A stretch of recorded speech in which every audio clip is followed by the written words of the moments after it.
This video is sponsored by Squarespace. Hey everyone, I'm Ace of Clay. Welcome to another video. Today we're starting spooky season sculptures with this creepy dystopian scarecrow. I pack a lot of detail into this guy and use a couple new techniques that I think you guys will really enjoy. And if you didn't know, the spoon tool is here and it is available right now at aceofclay.com. One end is the big spoon that you all know, and on the other end is the little spoon, which picks up where the big spoon leaves off. It gets into all those little nooks and crannies on your sculpture with the same smoothing and detailing capabilities as the big spoon. It also has this nice removable silicone comfort grip. It comes in Studio Silver, which is the classic silver color I've been using in all of my videos, and an all new Reaper Black, which is a sleek black chrome. This has been years in the making and I have been using this tool since day one, and now you can finally get your hands on your very own. So head on over to aceofclay.com and start using my spoon tool on all of your sculptures too. And now without further ado,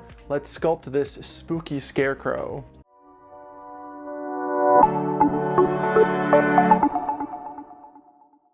Alright, for the first step, I'm going to drill a 4mm hole in the back center of my wooden base because I'm using some 5-gauge aluminum wire. I'm going to use this for the main post of the scarecrow so that it's nice and supportive. Then I'm going to add the arms with another piece of wire and tie them all together. Once everything is nice and secure, I'm going to brush on some Bacon Bond and then start shaping out the torso with some ultralight. This is the bulking step, and it can also be done with aluminum foil. And before I bake it, I just want to add another piece of wire for his neck. Once everything is pretty smoothed out, it's time to get it in the oven. After baking, I'm going to add my final layer of clay. This is Living Doll, and then once we have the entire surface of the ultralight covered, we're going to create some folds and wrinkles with some little snakes of clay and then blend them in with my spoon tool. Now at this stage, I was imagining something a little more vibrant for the scarecrow, maybe even playful. I had this idea of giving him a, bright patchwork jacket, some like fun textures, a kind of storybook charm, but nothing too spooky or grim, just a whimsical character that might live in some quirky, overgrown field. But that's what I love about sculpting though. I always start with a vision, but as the piece comes together, it starts to speak for itself. Sometimes the clay pulls me in a completely different direction than I expected. So while I'm still aiming for that lighter tone here, I'll just say this: stick around, things might shift a little.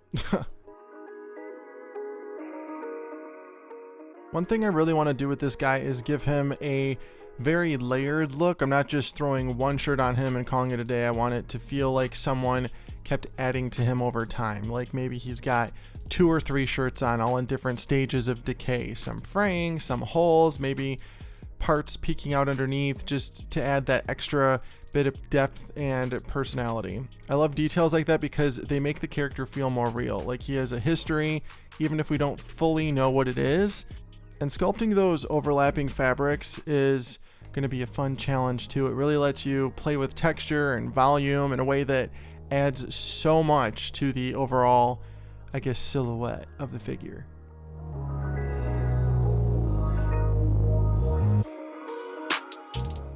And here's some lapels for his next layer. This is where that stacked clothing look really starts to take shape. I want it to feel like every piece he's wearing, kind of tells a little story, like someone just kept tossing shirts and jackets on him over the years without ever taking anything off. These lapels give him more structure and they help break up the silhouette in an interesting way. I'm already liking how the layers are adding personality even before we get into color or texture. One thing I always aim for with my original sculptures is to make them feel like real characters, not just cool designs or interesting shapes, but like they've actually lived a life. So whether I'm building a full backstory like I do with my Hidden World characters, or just creating a standalone piece like this scarecrow, I want people to look at the finished sculpture and feel like there's a story behind them. Not just the sculpture, but the character themselves. So maybe they don't know exactly what the story is, but they can sense it. Like this guy exists in some real place and time, and this is just a moment in his journey. That's something I try to do with all my original work. Bring these characters to life in a way that makes you want to know more about them. And then after wrinkling this tattered fabric that will be the bottom half of the oversized shirt he will be wearing, we are going to attach it to the other part of his body just by sticking it on and blending it in. And what better way to blend it in than with my spoon tool?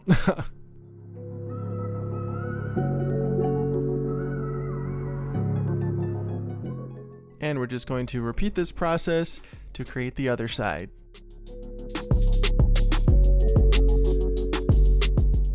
When you're attaching free-hanging pieces of clay like this, you want to make sure you're not just sticking it on and hoping for the best. You want to tell that clay what to do. You want to tell every single wrinkle where to go. So just take your time, go slow, and make it work. Now we're just going to tie everything together with a nice rope belt. This is also going to disguise some of that seam where the two different types of clay meet.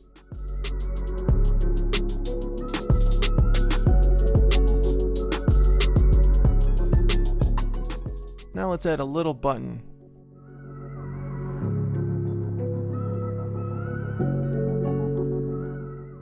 And here and there all over this shirt, we're going to use our Explorer tool and create a cross-hatching texture to create the look of fabric.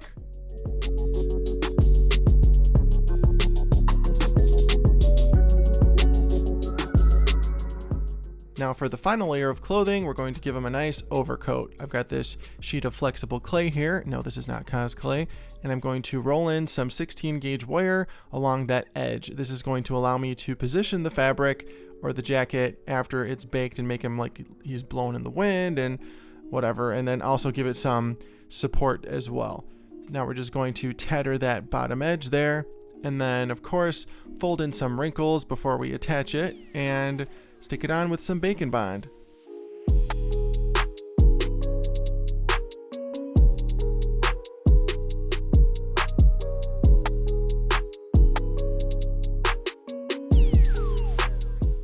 And then after this guy's baked, I'm going to work on his back, but of course I want to have a nice smooth surface to work with when I do that, so I'm just blending in that little edge there.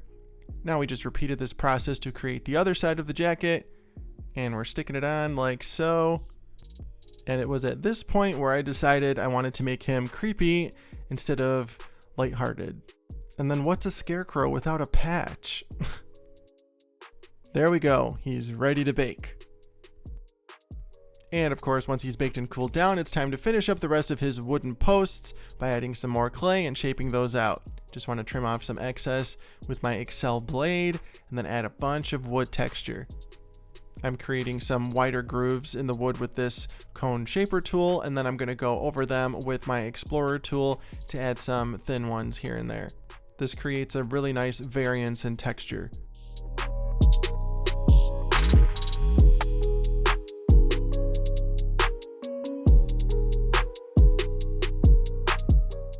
And now it's time to make some tattered, worn sleeves. I'm going to use the same process I did for the rest of his clothing and then just carefully wrap them around those wooden posts.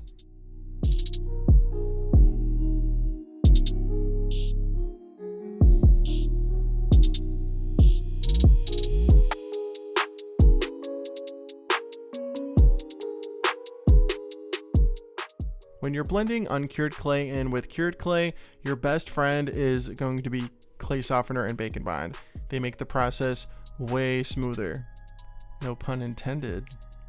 All right, we're gonna take a quick break from our video to talk about our sponsor, Squarespace. I've been using Squarespace for over 6 years now, and it has been a game changer. It's helped me grow my online presence and streamline my work effortlessly. As a business owner, I need a website that functions seamlessly and looks great, and Squarespace delivers. One of my favorite features is their SEO tools. Squarespace makes it easy to get discovered with built-in meta descriptions and sitemaps, which helps my site rank higher without any extra effort. I also love Squarespace Payments. I really like it because I can process all of my payments through the same dashboard that I'm already using. It's super easy to set up, and I can accept payments instantly through multiple methods like Apple Pay and Klarna. No hassle, just smooth transactions. And if you're selling products or services like I am, their online store tools are top-notch. From inventory to fulfillment, everything is built in for a seamless experience. Ready to build your site? Go to squarespace.com, start a free trial, and when you're ready to launch, go to squarespace.com/aceofclay to save 10% on your first purchase. Now we're just going to complete the other sleeve, and then we can start working on the back. I did add a piece of uncured clay to his back so I can texture it a little better. That's a very rough job right there. I do make it look better, don't worry. And I just have another dangling piece of fabric to join both sides of his coat together. As I'm putting these final clothing layers in place, especially this overcoat, I'm really starting to feel that dystopian vibe come through. I want him to look like he's been standing in a field after the world ended. Not just abandoned, but like he's survived something. And now we're going to take some time to create his head. Instead of using a stereotypical pumpkin or, burlap sack, I'm going to use a wooden box for his head. That's what it's going to be. So I created this nice rectangular box, and then we're going to use the lid on it as the mouth. And I'm just opening the mouth, of course, and then blending in some clay inside, and then making sure everything is nice and smooth, and then we can start poking out his eyes and adding a nice wood plank texture. I think the head is really going to be what sells the whole vibe I'm going for with this piece. That quiet, sad, eerie presence, like he's just been standing there for years, forgotten.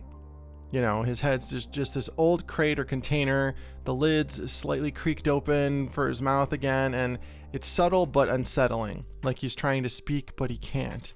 The two holes for his eyes give him this blank, almost hollow stare that just kind of lingers. It's not meant to be in your face creepy, but more like the kind of character you see off in the distance and wonder what his story is. I really want that emotion to come through in this piece. And I think it's really going to start coming through with the paint job, so just wait and see.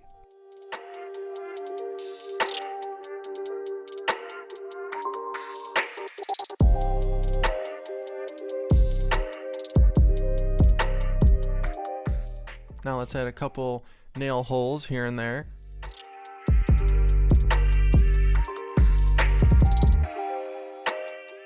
And let's stick it on.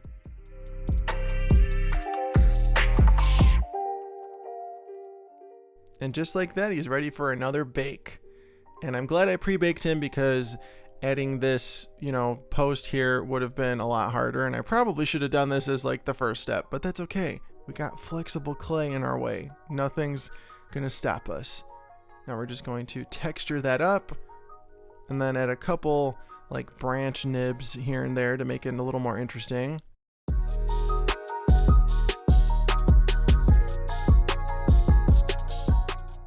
And we're going to give him a tiny little pointed hat on the edge of his head.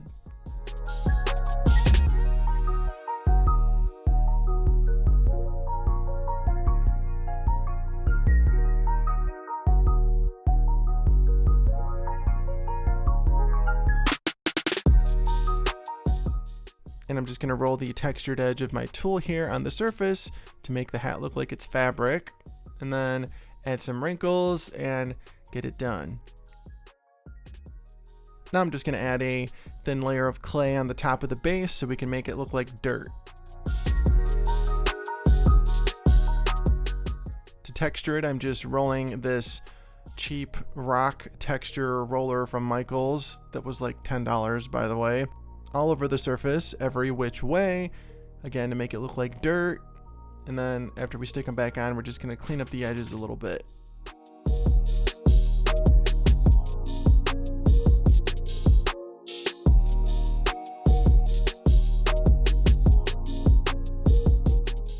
Now for one more bake. And now it's time for paint. I'm going to start with a nice black primer coat over the entire thing. This is Gallery's new Kaleido paint line. It's amazing. It doesn't need to be thinned or anything. Goes on super smooth, and I love it, and I can't wait for them to come out with more matte colors. And then once that primer coat is dry, we're going to go in with some shades of brown. And this is also a Gallery airbrush. You can use my code aceofclay at gallery.com to save 10% on your purchase.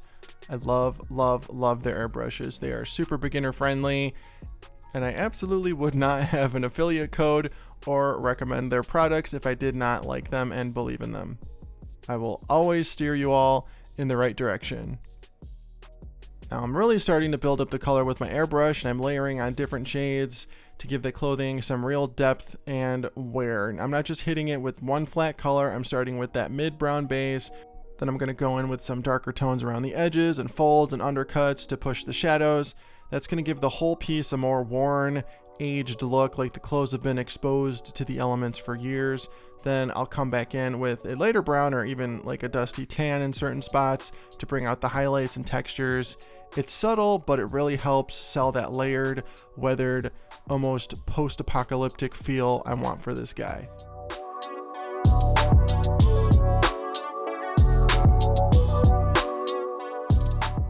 And once I'm done airbrushing, I'm going to go in and fine-tune things with my paintbrushes, starting with this light tan shade that I'm going in at the very peak of all of the folds and wrinkles on that second layer coat. I want his clothes to look like all the color has completely faded out of them.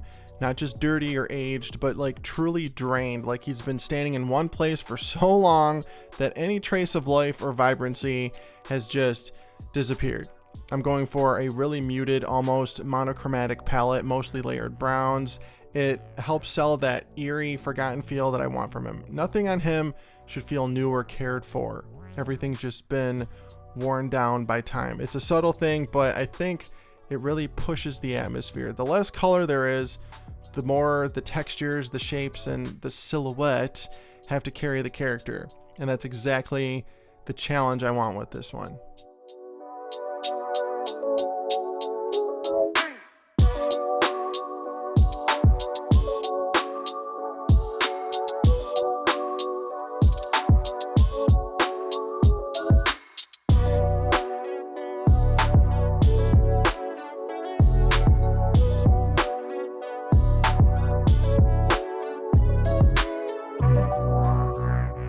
Now I'm going to dry brush all the wood areas with some lighter brown, making sure it doesn't get into any of those little cracks and details. I just want it to stay right on the surface. And I'm just going to dry brush brown after brown after brown until I reach a lightness that I like.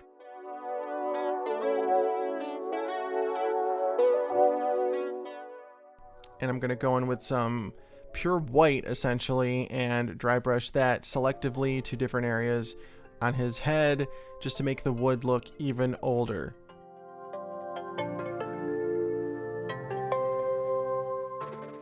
Then we're going to go in with some stains here and there, blend those in, and then really highlight some of the details on his face.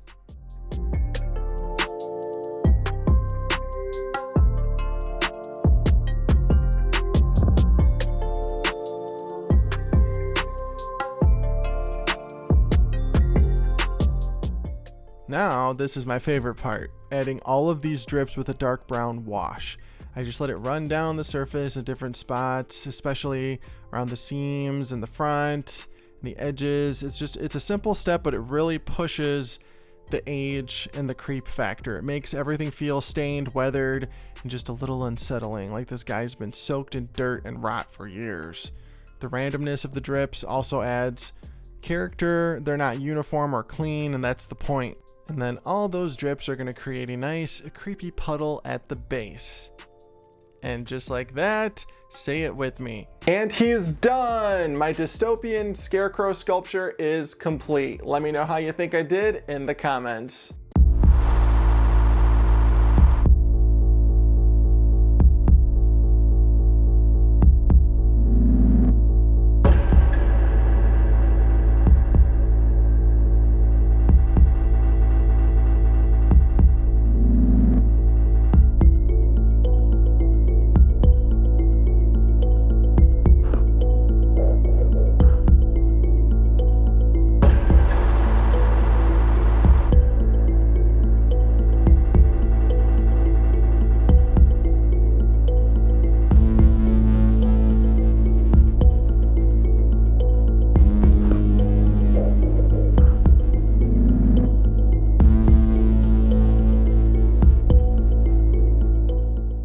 So when I initially started sculpting this guy, I was going to make him kind of cutesy and bright and vibrant, but then as I kept going, I realized he's going to make a really creepy, nice, sort of apocalyptic looking Scarecrow design, and I think I was right. I think he turned out pretty darn cool. I love the wire built into his jacket where I can just pose it and move it and make it look like the wind's blowing, which is kind of like how I have him here. And I think he just turned out pretty cool. I think he'd actually make a great centerpiece for a bigger diorama. So if you want me to expand on this, let me know in the comments. I can picture him with like a bunch of corn stalks and like some animals and all kinds of different things. So again, let me know what you think in the comments. And as always, thank you so much for watching and being here. Be sure to like, comment, and subscribe. Check me out on Facebook, Instagram, and TikTok at Ace of Clay. And I will see you in the next video. Thanks for watching.